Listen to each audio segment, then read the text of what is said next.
Hello friends, how are you doing? Welcome to YouTube channel HealthQ, where our mission is not only to motivate you but help you to move on to the brighter side of the health. I'm your host, physiotherapist Meghna Dave.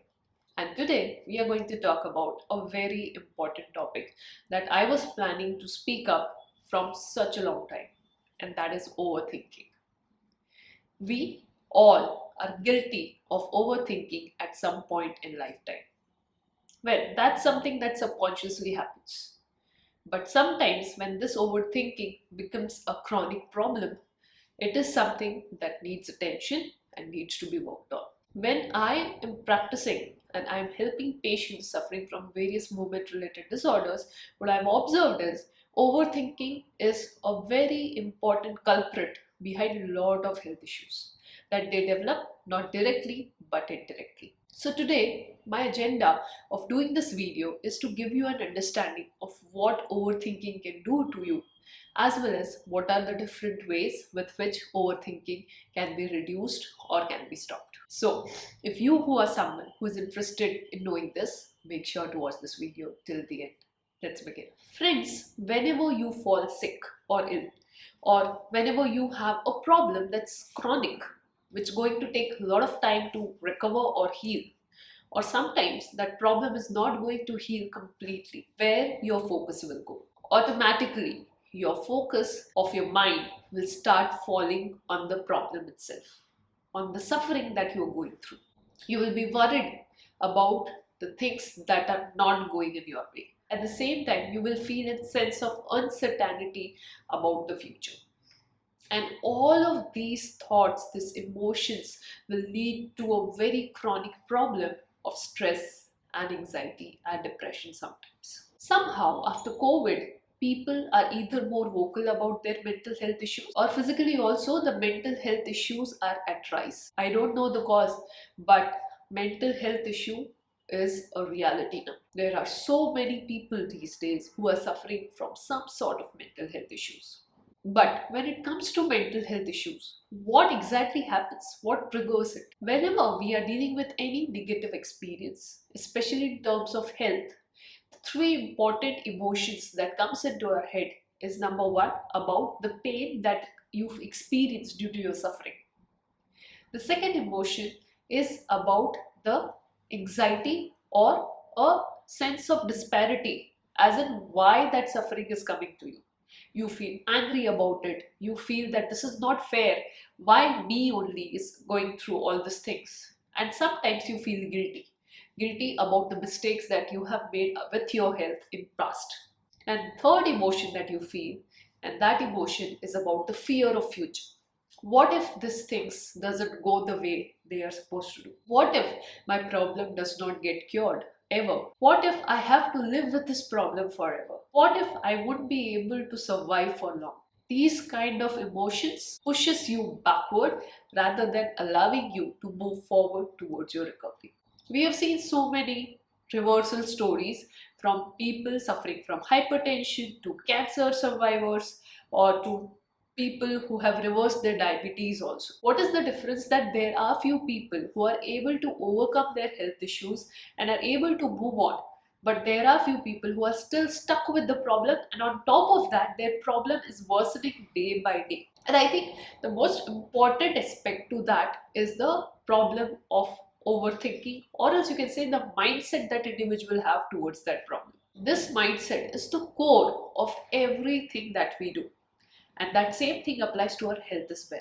Whenever we start overthinking, the feeling of anxiety, stress, fatigue, pain gets amplified. But what we can do to help it? What we can do to reduce it? And I think the best answer any human being can get for this is through spirituality or spiritual texts. Somewhere we think that spiritual text or religious texts are just made for the sense of worship, made for the purpose of doing the religious rituals. But if we look deeper into it, these spiritual texts are the book of answers. They give you the understanding. They are like a module or else a manual of how to live life. And these spiritual texts also help you identify where your problem starts from and how to deal with it. Hence, if we have to work towards reducing the activity of overthinking, spirituality is the place where you get the answer to it. So the Bhagavad Gita gives a very beautiful answer to our habit of overthinking in its verse 47 of chapter 2, which basically means that the results of any problem are never in our hand. But what is in our hand are the actions. If we see anything that we do in our life, any actions that we do in our life, the results to those actions are not in our control. Sometimes we are confident that we will get the answer or else we would be able to crack the solution. It's just because the task itself is coming under our capacity. But sometimes conditions do exist where the outcomes are not in our control and we are still obsessed with them. So if we want to get out of that, we should be able to understand and come in the acceptance of the fact that as a human being, our virtue is in doing the right task that is required to be done without the expectation or else desire of the outcome. So according to Bhagavad Gita, your hold is only on your actions and not on your results. Thinking constantly about the outcomes drains away the energy, wastes your time and your energy from doing the things that are actually meant to be done. For example, let's say if you are suffering from a problem, let's say if someone is suffering from facial paralysis, what is going to happen? That person has heard a lot of things from different doctors, different healthcare professionals, have gone through a lot of article research in Google and have also spoken to people who have recovered from Bell's palsy or who have not recovered from Bell's palsy. All of the information that you have gathered is now going to run in this person's head. He would be thinking, why do I need to go through this all problem? Why do I have to suffer? Why not others? There would be question in the mind, what if this doesn't control? What if this problem doesn't heal or recover completely? What if I lose my smile? What if I develop synkinesis? All of these questions are not actually happening or else helping that person, but these questions are constantly running inside the head. And when eventually there would be some delay in recovery or some problem in recovery, or else if the things doesn't go the way you planned or you expected, or else that person planned and the person expected, what will happen? There would be sadness, there would be anger, there would be stress, there would be depression. These are the culprits that will pull away your energy that you need to actually put in working towards your recovery, towards the advices that has been given to you. And this is the biggest mistake that we all are guilty of making in our lifetime. Whenever the things don't go in our way, we try to put blame on others, or else sometimes we punish ourselves. We spend a lot of time in thinking about why does this happen to me? Or else, what if this doesn't recover? I have to live with this forever. I have to suffer, and this suggests of lack of acceptance. The state of lack of acceptance is the point of suffering. And not only that, stress is the biggest outcome of all of this. Whenever you are under stress, you are hurting your body in 6 different ways. The number one organ that you are hurting inside your body when you are in stress is your brain itself. Studies have shown that stressful episodes or else chronic stress damages your brain cells. So even though the problem started with one health condition, the constant stress that is associated with this problem is further damaging your brain cells. So you are depriving your body from a state of good health. The second body part that would be affected would be the digestive system. Overthinking, when causes stress, impacts the digestive system and causes abdominal and gastrointestinal issues like irritable bowel syndrome, inflammatory bowel disease, increase in gastric secretions, and reduction in the amount of abdominal or GI microbiota. These all things have been proven successfully in the research papers, that mental health has got a very direct connection to the digestive system or its digestive health, which could lead to other health issues as well, which directly leads to poor immunity or poor immune system. Whenever you are in stress and whenever your digestive system is not working well, eventually it's going to suppress your immunity. Especially when you are suffering from a condition where your immunity plays a very crucial role. For example, facial paralysis or Bell's palsy, you need a very good immune system. But this over stress, over anxiety is going to reverse that process for you and is going to make things worse for you. So, whenever you are sick, and on top of it, if you are overthinking and if you are stressed, you are suppressing your immune system further and thus delaying your healing process or your recovery process. That's not all. Stress also impacts directly to your heart health. Chronic overthinking, worrying too much, can put your heart, your cardiovascular system under the risk of compromise. Chest pains, tachycardia, lightheadedness are some of the important problems that a person can experience when he or she is going through the stressful phase. That's not all. It also impacts your facial features, your facial expressions, your skin health, as well as your facial symmetry. Whenever a person suffers from any kind of stress, anxiety, your face is the mirror of your thoughts. That's why it's seen on the face. Eventually, that spark that's present on the face reduces. The person feels more low, less self-confident, as well as can experience a lot of facial asymmetries. And especially when the case is of facial paralysis, this is going to increase further because the face is already drooped. And in case of chronic pains and chronic disorders, it will impact your posture. So whenever you are feeling low, automatically you will slouch forward. Your ability to stand tall, to sit tall will reduce, which will put a lot of stress and strain on your muscles, which could eventually lead to chronic pains as well. So these are the common health implications or health issues that can just come because of overthinking. So now a lot of scaring done for related to overthinking to you. What's the solution? Solutions again lie in the spiritual text, especially Bhagavad Gita. Our mind is a restless place. It's constantly moving in different directions and is difficult to keep at a calm pace. It is turbulent because there are constant waves of highs and lows, ups and downs, happiness and sadness that comes in our mind depending on the outcomes that we want from our life. These turbulent thoughts can take in the form of anger, fear, anxiety, depression, sadness, happiness, excitement. And when there are these two opposites or extreme state of minds going on, the mind finds it very difficult to calm down.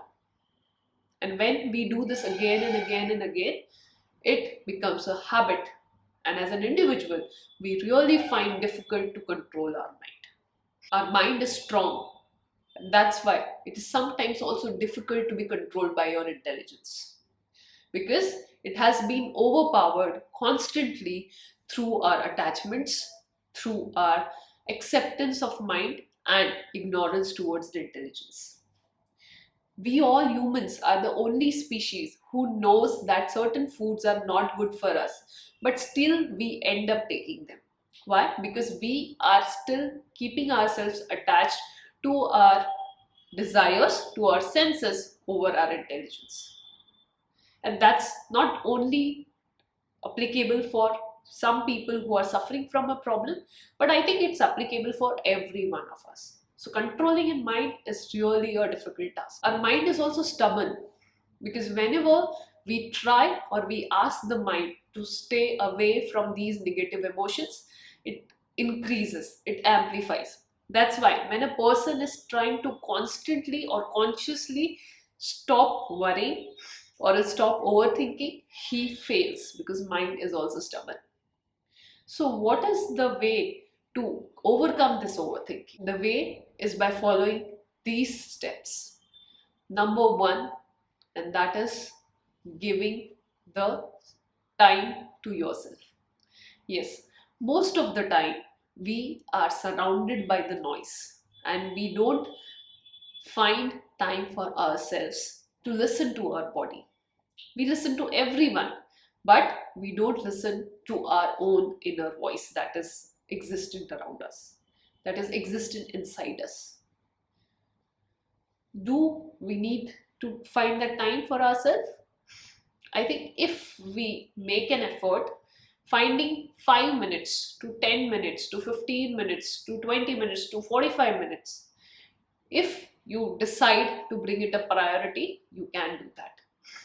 So the first thing that we need to start is give time to yourself and hear the voice that's present within inside you. The second thing that needs to be done is practice. It's easy to get carried away by the day-to-day chores, the noise that we hear, the urgent things that are constantly coming.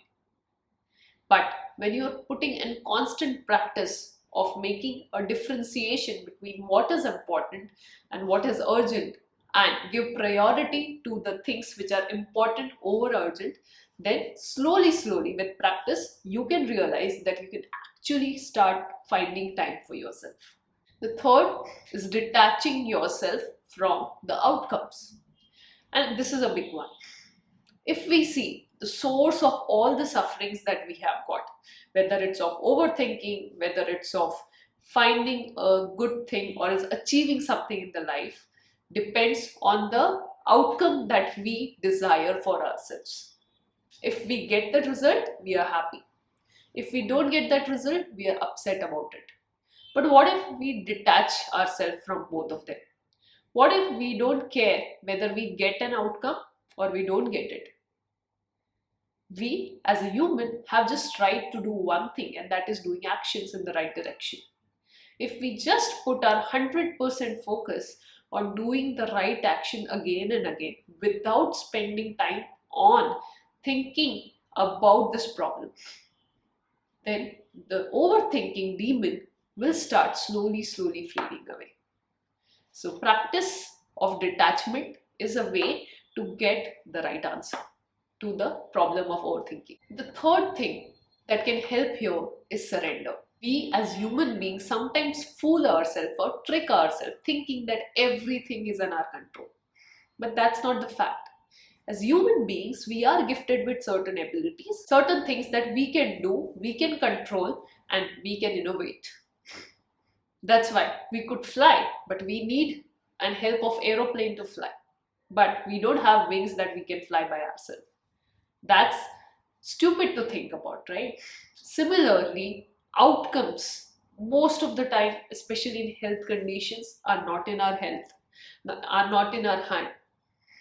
So when you are feeling scared, when you are feeling fearful, and if you are worrying that what if the outcome doesn't come the way you wanted, the best way to do is to surrender in front of God. Not by asking what you want, but just giving up and saying, please help because I need your guidance. Asking for guidance is more important than asking for that outcome.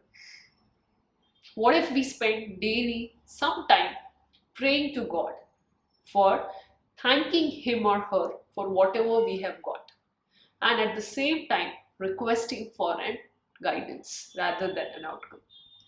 Wouldn't that be a great way of finding the right solutions? Eventually, what you are doing is you are deliberately putting your mind in the mode of thinking. Thinking is a conscious effort, and overthinking is a subconscious habit that you have developed over a period of time, isn't it? The next thing that can help you to get rid of this trap of overthinking is by controlling your senses.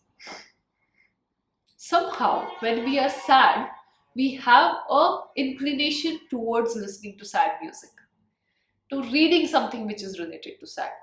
But if we are feeling sad and if we are surrounding ourselves with sadness, our emotion of sadness is going to increase. So what if the emotion that we are feeling, if we attach ourselves deliberately to an opposite emotion? an emotion of happiness or calmness. What if we engage our senses, which is our vision, which is our speech, which is our listening ability, which is our eating ability, onto the things that is helpful and that is contrary to your emotion? And this is very directly applicable to the science. Science also says that if we want to live a healthy lifestyle, having a balanced diet, sleeping on time, right, doing or indulging into productive activities and staying physically active helps to get rid or prevent yourself from major health concerns and stay in bed. Same thing, if we look from a spiritual standpoint, if we engage in eating good quality food, if we listen to things which are more positive, more right, than thinking of listening to things which are more negative in pattern or else takes you to an extreme emotions. What if we see things which are more productive rather than engaging in thinking or seeing something which is very negative? That is going to have an impact on your state of mind and state of your well-being. So surround yourself and engage yourself on the right kind of sense engagement. And the last but not the least, having faith. Hope is good, but faith is amazing. When you are having faith in something and you're believing in something which is beyond this outcomes, beyond the day-to-day life, you get that right guidance. And this is what our spiritual text teaches us. So, overthinking is a major problem, but it's not something that cannot be controlled. It can be practiced with control, with the help of devotion, with the help of faith, with the help of taking the right guidance, and with the help of surrounding and engaging yourself in right kind of environment through right content, right people, right text, reading right text, eating right food, and doing good physical activity. So this was all about overthinking and how you can stop or reduce your overthinking. So friends, this was my small effort to talk a bit about overthinking. Definitely I'm not a mental health expert nor a spiritualist, but what I have explained you in this video is through my personal experience of helping patients and also trying to understand the patterns of overthinking that leads to negative outcomes in patients. So I hope this entire talk helped you. And if yes, make sure to like this video. Share this video with your friends and family members, and do not forget to subscribe to HealthQ channel. I'll see you in another video. Thank you.